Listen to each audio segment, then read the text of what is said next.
Test it. The ingredients will shock you. People have no idea they're putting real copper on their face. Tonight, David Muir on the hunt for the fakes. I'm with 2020 and we're rolling right now. And we're right there as they bust the sellers in 3 different cities at once. Hey, police, stop your hands up. You've been had and need a great job but don't have a great resume? I was just lying to everyone. Then just buy one. An entire work history, college degree, former employers, business website, even fake followers on Twitter. Meet the Robin Hood who says he's helping, not hurting the unemployed. You're lying and you're helping other people lie, no? The Liars Club.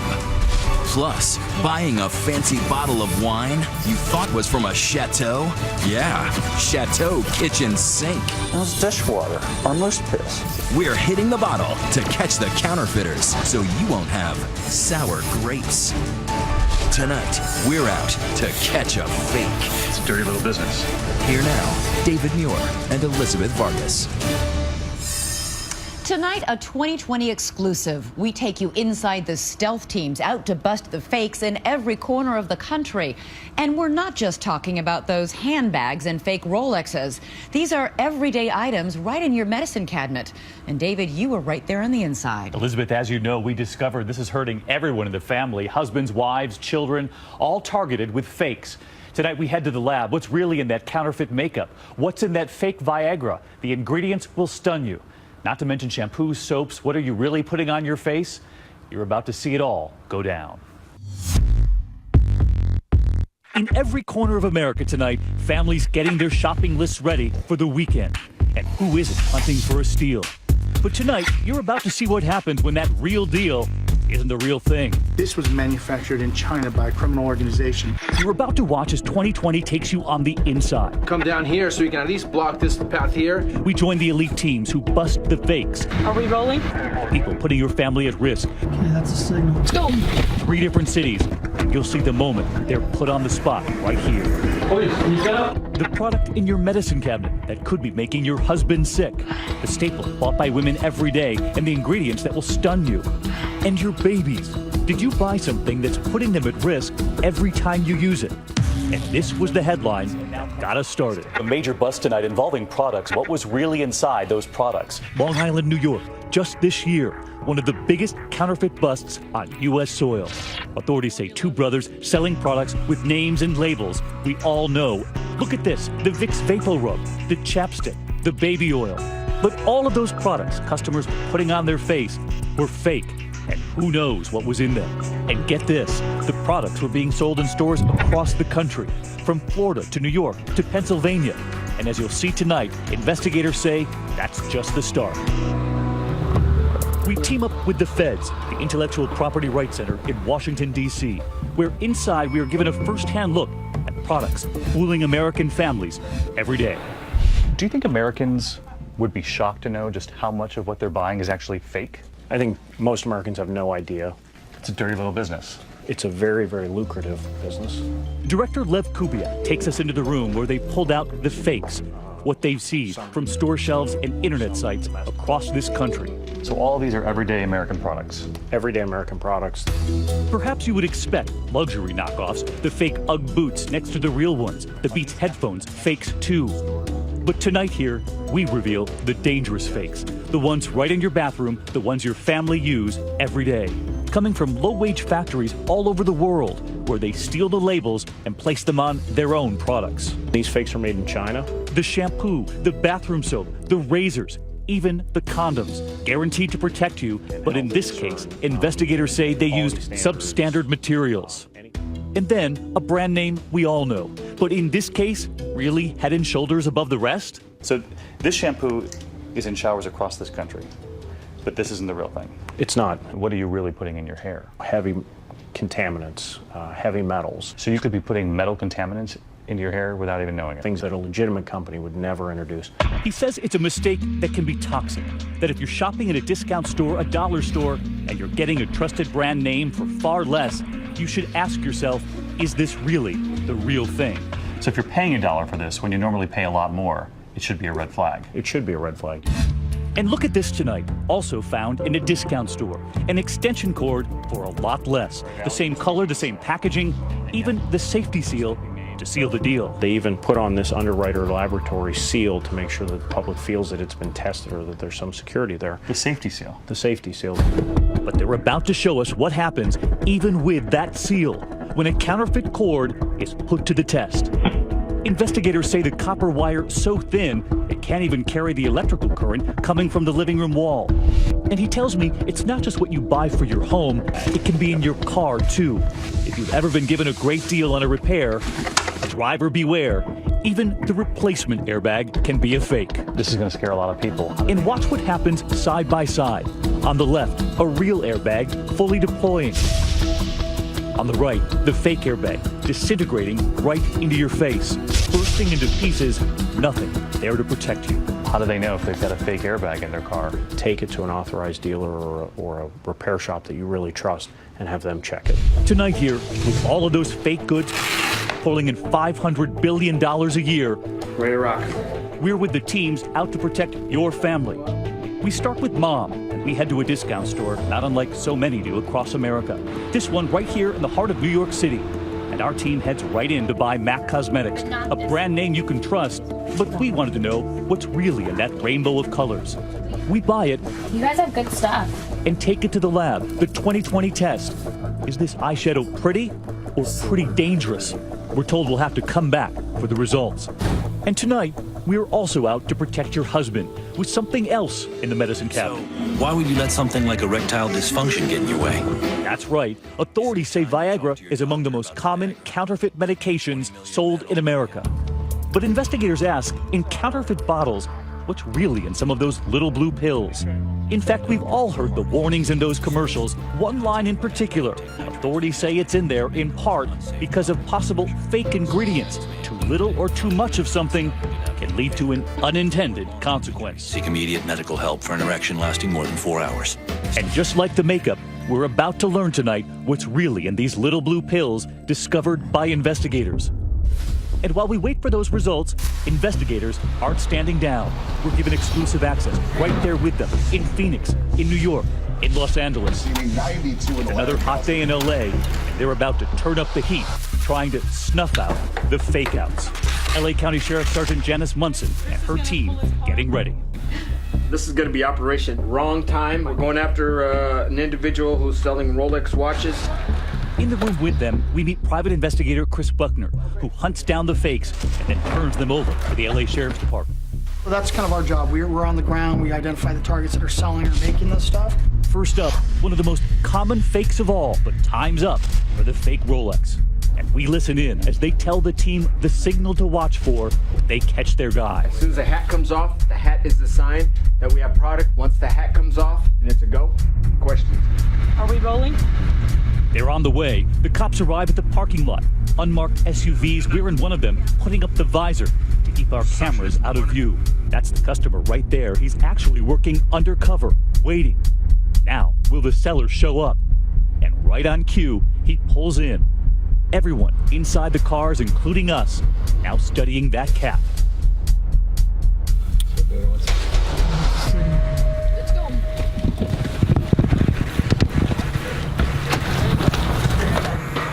The suspect under arrest, and the fake watches about to fetch him thousands could tonight fetch him jail time. The next stop, this parking garage, tucked in the back corner, fake bags that could fetch $150,000. We're right there tonight, 2 more under arrest. When we come back here, the results of our 2020 test. What's really in that makeup? And you won't believe the ingredients revealed in those counterfeit little blue pills. And what happens when I go back to that store? I'm with 2020 and we're rolling right now. Show them what we discovered in the lab. Are you selling fake makeup? You're about to be stunned by what we found when we come back.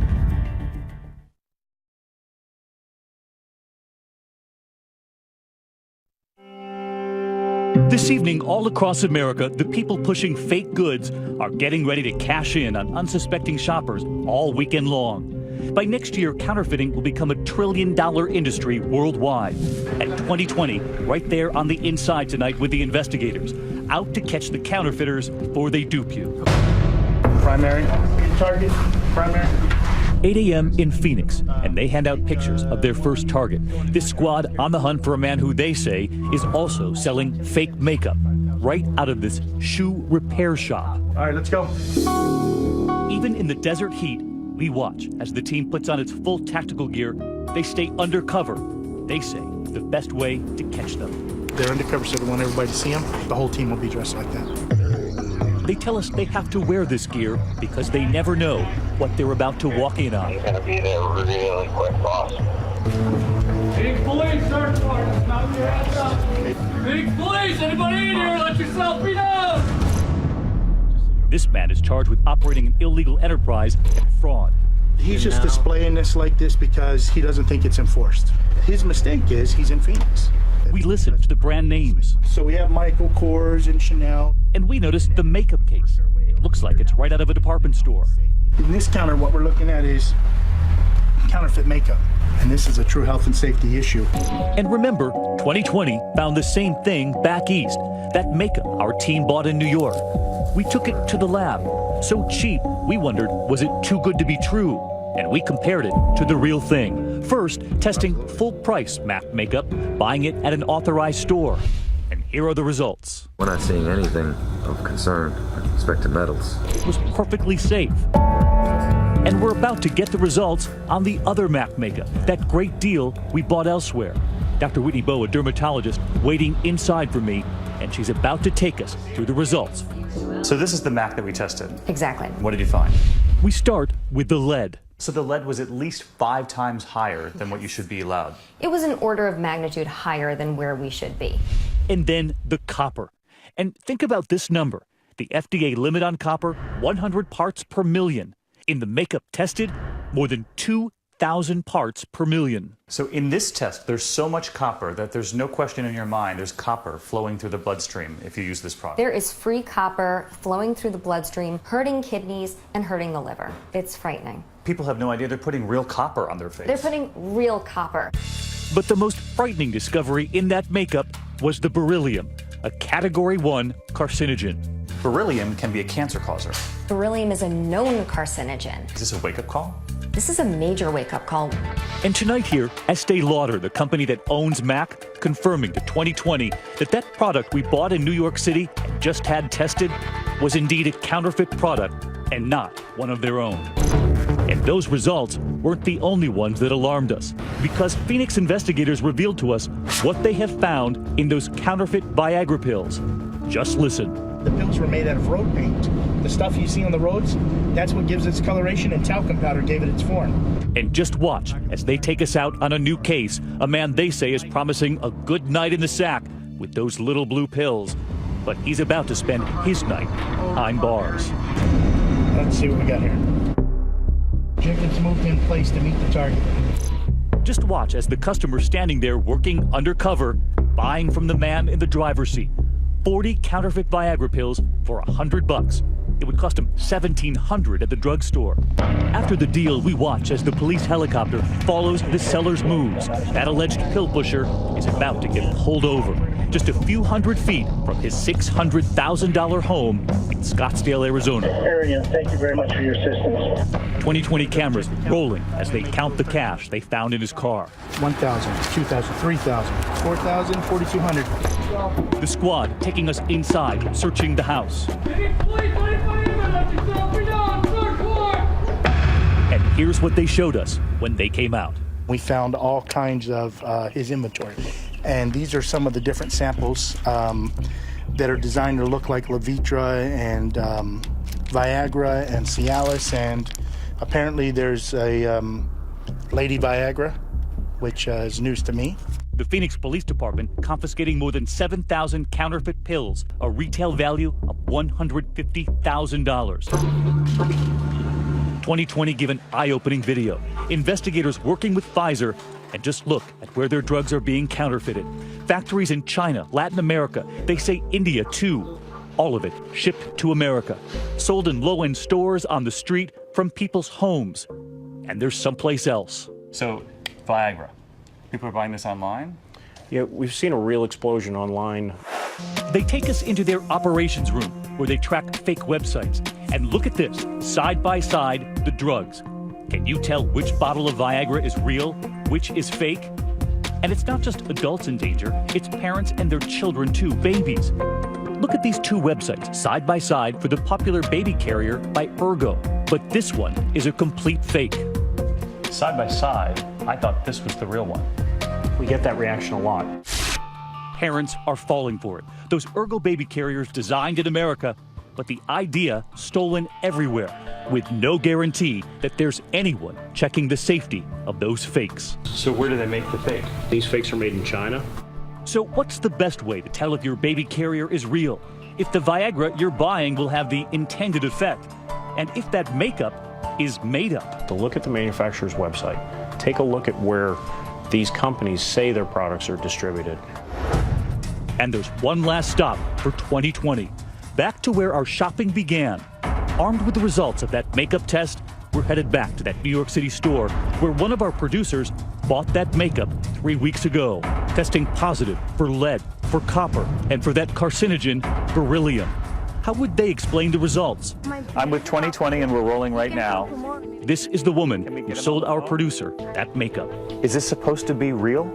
I don't know. Are you selling fake makeup? I don't have any idea. We ask her, does she remember selling the so-called MAC product to us? We were rolling 3 weeks ago when we sent our producer in. You guys have good stuff.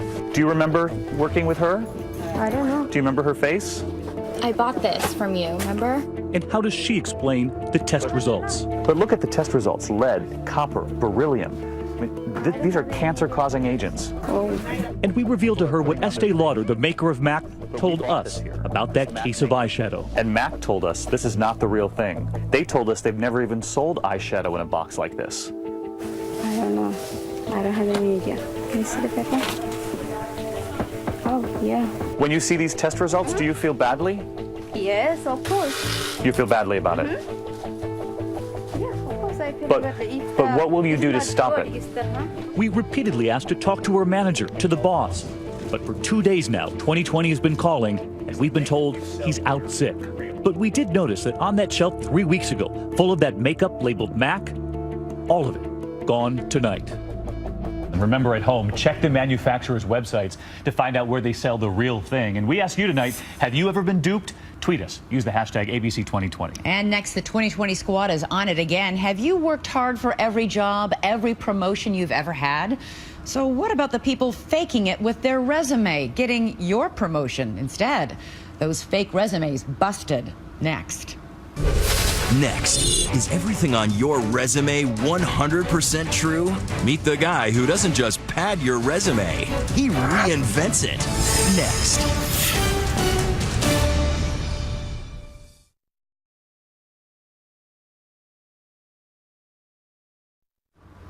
In a tough job market like this, people will do almost anything to get a job, but faking an entire resume and work history, complete with your own website and phony Twitter followers, that's the big new job market, whose slogan might as well be no credentials, no problem.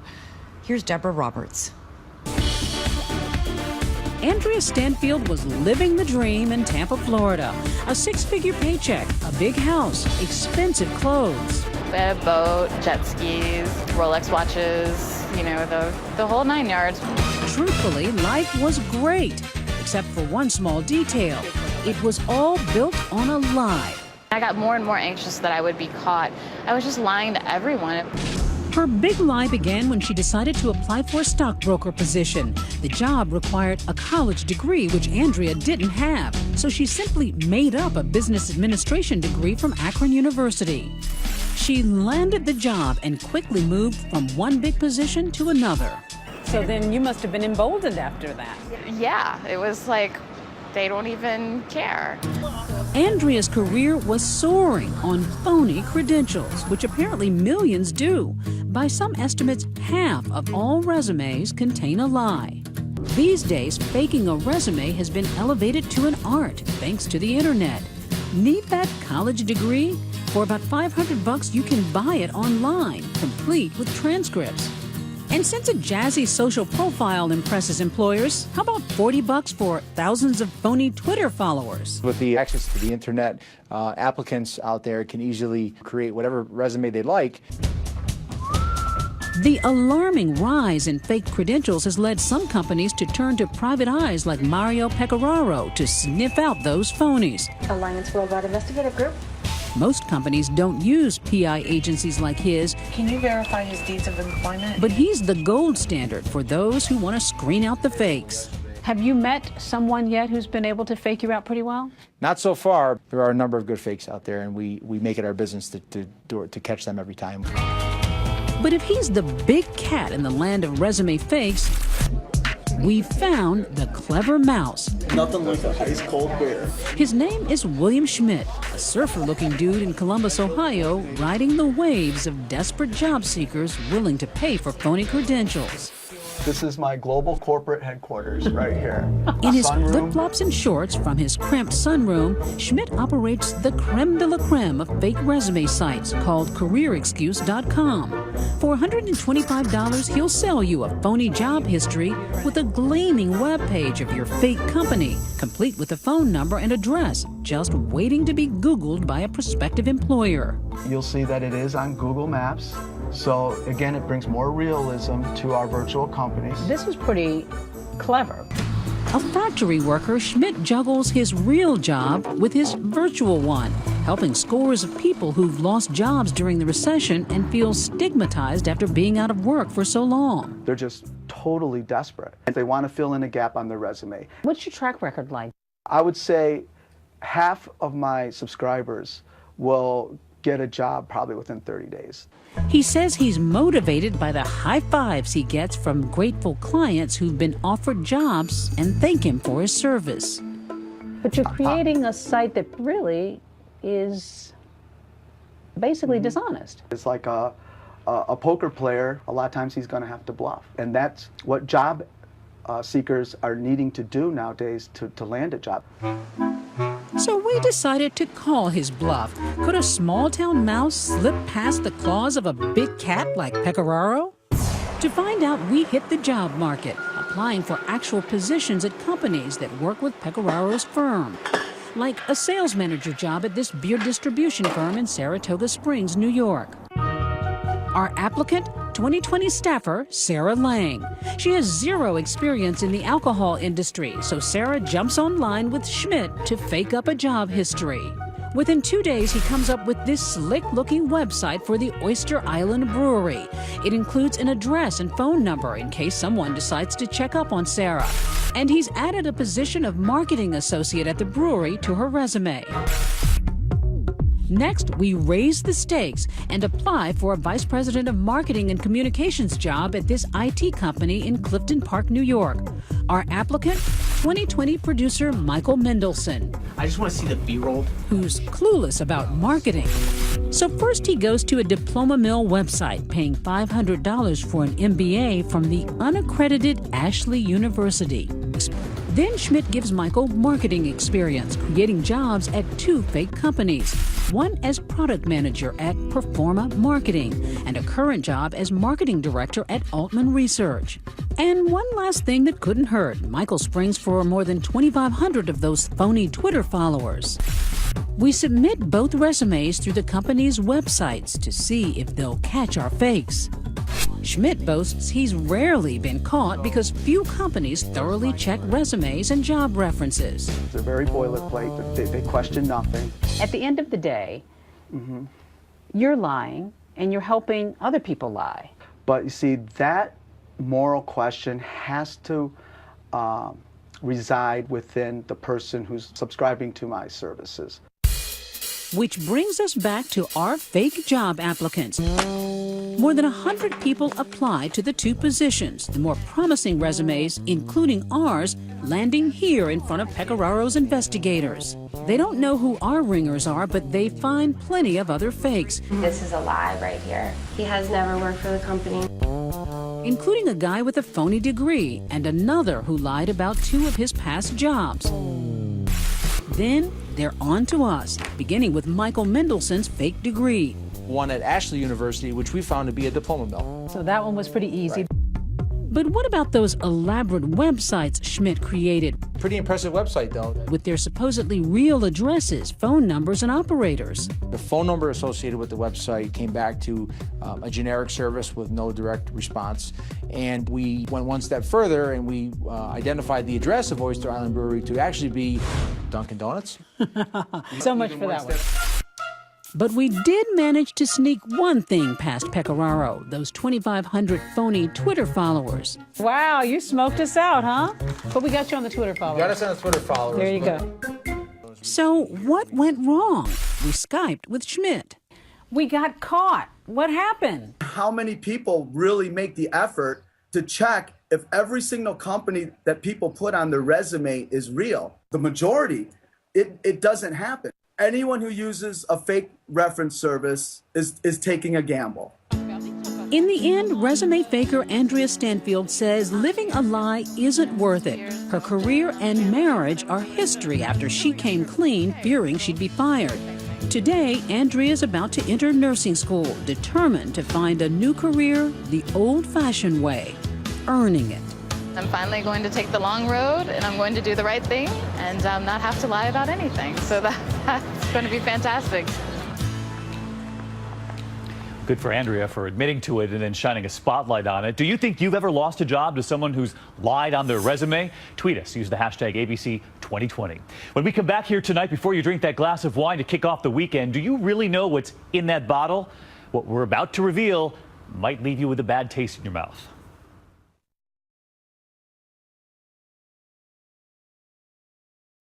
Well, most of us reserve a fancy bottle of wine for a special occasion, a birthday, an anniversary. And then there are those who really go for it, spending a fortune for the best wine they can find. But what happens when that fancy wine has actually been whipped up in some guy's kitchen? Here's Brian Ross.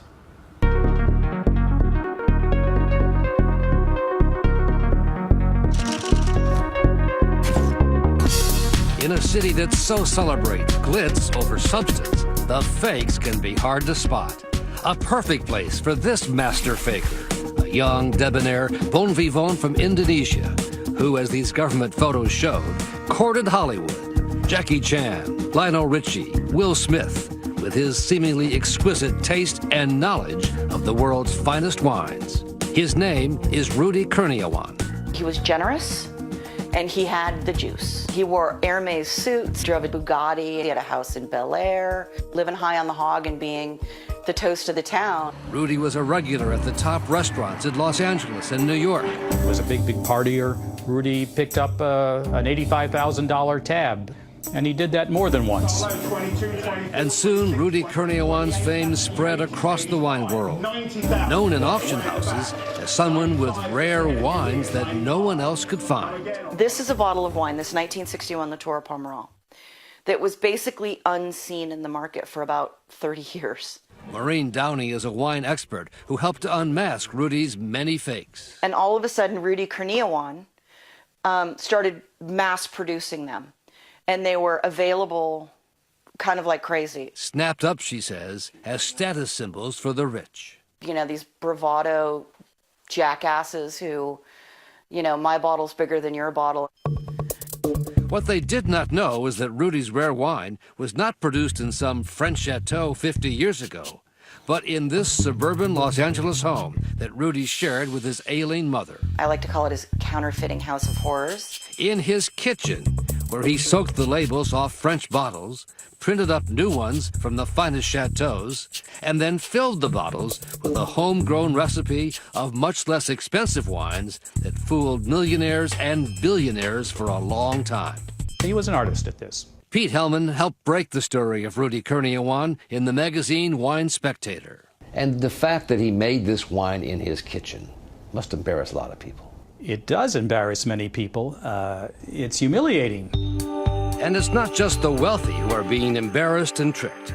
It turns out the world seems to be awash in fake wines of all kinds and prices. Just 2 weeks ago, authorities in Italy seized a shipload of fake bottles destined for overseas supermarkets. Police were tipped off by customers who reported a strange, bitter taste.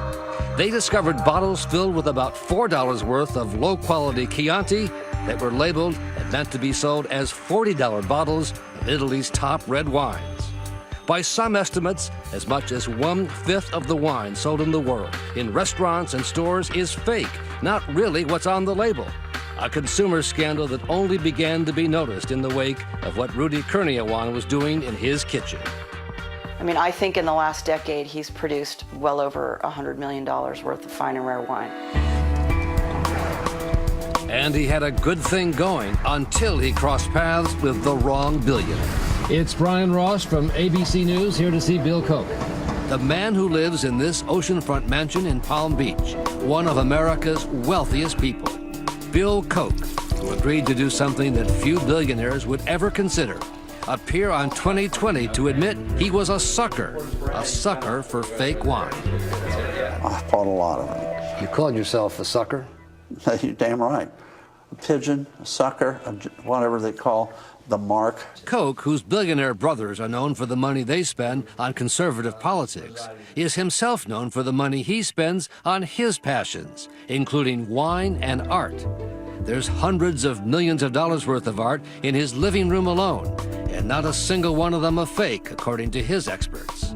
But downstairs in Koch's elaborate wine cellar, it is a different story. Probably 12,000 bottles in here. Laid out for us on this table, just a few of the 400 to 500 bottles of fake wine that Koch says he was tricked into buying by Rudy and other fakers. This is a fake. That's a fake. Here's another one, 1805. 1805? Yeah, and that's fake. So when you bought an 1805, you thought, I'm really buying a piece of history? That's right, exactly.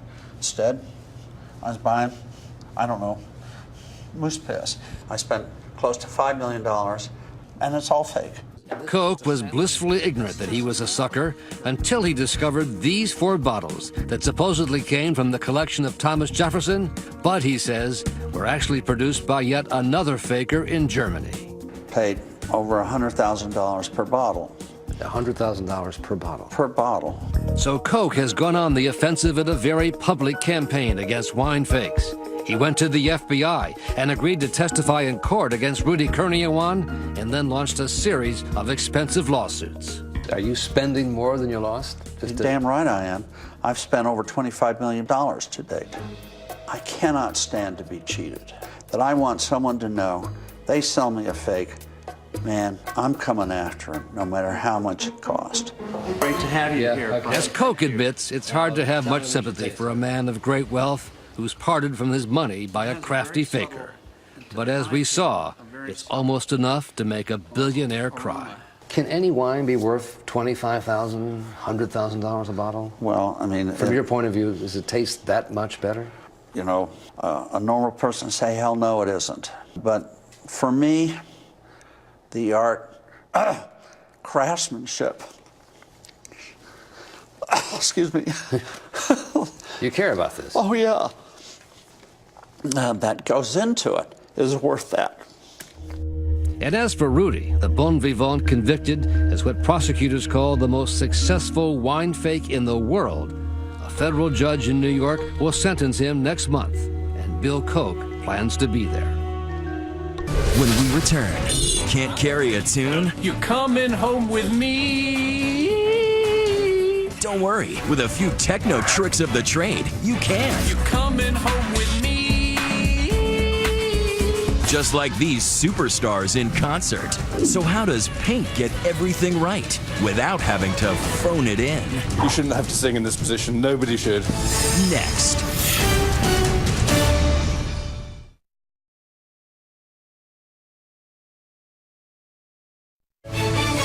To Catch a Fake continues with fake music. Here's Nick Watt. Is it too late to back out of this entire thing? I am one of the worst singers on this planet. Does that feel good? No. And that's not false modesty. Listen. You're coming home with me. Woo! You are so full of it. Tonight, this Grammy-nominated sound engineer, it's there, who's worked with everyone from Nicki Minaj to Rihanna, will attempt to turn my tuneless warbling, I don't mean to come on strong, into a saleable record, faking it with his computer. We use auto-tune, Melodyne, EQs, compression, doublers, reverb, delays. That's the majority of the tools we use to do the heavy lifting. We're taking you on a journey into the murky world of what some consider fake singing. A world where Kanye West's voice is manipulated. And Justin Bieber vomits on stage while miraculously his voice continues on. What's going on here? With the technology that we have, you can be a singer without really singing. Like these viral sensations. Selena Gomez, oops-a-daisy, falls off stage, but her singing doesn't miss a beat. Miley Cyrus smooches Katy Perry. Hang on, how can she sing at the same time? If you decide to be a singer, you should be able to sing the songs that you're known for recording. Here's Shakira, a little out of time at the last Soccer World Cup. It's either lip-syncing, miming essentially, or a little trick called a performance track. The instruments, the backing vocals, and pre-recorded lead vocals play in the background, and they're singing along with themselves, doubling themselves. It's kind of like karaoke in a way. Live television events are a hotbed of such fakery. Who can forget Ashley Simpson's Saturday Night Live lip-sync debacle? Her song played on without her. 10 years ago, this was shocking. Lip syncing was not something that the public really understood. It wasn't this ubiquitous term that it is now. What a crowd we have tonight! Now, it's everywhere. Country, all about real, is trying to hold out. Listen to this bold statement at the Academy of Country Music Awards this year. Everybody in here tonight is ready to listen to some great, amazing live music. But a little later, Rascal Flatts totally lip-synced. They later blamed sore throats. Is it great to sing live whenever you can? Absolutely, but it is physically impossible sometimes to do. Not every big-time singer would agree. I don't think it's cool to lip sync. I think the artist should have some pipes and sing their record. I think everyone who lip syncs in public on stage when you pay like 75 quid to see them should be shot. It's gotten to the point where savvy fans like this post-Britney crowd just assume their favorite stars aren't really singing. It is hard singing and dancing at the same time, especially the caliber of moves that she's doing, so I think it's excusable to lip sync. Shows have become so gargantuan in terms of production and dancing, and how can you hold a note when you're twirling around in circles? So obviously Pink was lip-syncing at the Grammys this year, right? When she's swinging around, she's not singing. No, she's totally singing. Drea Weber is Pink's aerialist coach and choreographer. Going from upside down, going from laying back to up and in to standing, she's singing. Pink has taken a stand. I have never lip-synced in my entire life. I am 100% against it. Taking that stand takes training like this. Whoa, I'm picking up speed. You shouldn't have to sing in this position. Nobody should. I can't remember those words and pull myself up and spin around and not vomit all over the audience. Hats off to Pink. Well, yeah.